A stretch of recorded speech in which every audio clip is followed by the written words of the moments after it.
Hello friends मु शुभश्री एवं आपण देखुछन्ती मो चैनल साइकोलॉजिकल फर्स्ट एड। आज आम कथा हवा आमर किछि त्रुटिपूर्ण चिंताधारा को लेकिन जहाँ आम मानसिक स्वास्थ्य को नकारात्मक भाव में प्रभावित करे। दीटा शब्द अच्छी गोटे हूँ करने को पड़ो आ गोटे हूँ उचित। ए दीटा शब्द जदि आम प्रतिदिन आम वाक्य बारंबार व्यवहार करूँ तेज यह आमको मोटिवेट करने बदल में डिस्करेज कर दिए। केमती जदि मु मो निज को कहबी जे मते काली सकाळ उठिबा को पड़िबो तेबे अनकॉन्शियसली मो माइंड को प्रेशराइज करदेली जहाँकि मन को बिल्कुल पसंद नुहे। मु एमिति कहि परिबी मु काली सकाळ उठिबी आ सकाळ उठिबा पई मु एई सब जिंस प्लान आउट करिबी। सेमति उचित मु सबुदिन सकाळ उठिबा उचित। मु जदि न उठी पारली तेबे मते कोन अनुभव हबो? अनुताप अनुभव हबो जहाँकि मते बिल्कुल भल लागिबनी।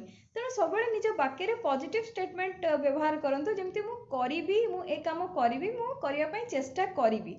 तेणु ए सब कले आपनको मोटिवेशन अनुभव हम आपको बिल्कुल डिस्करेज लगे। Have a good day.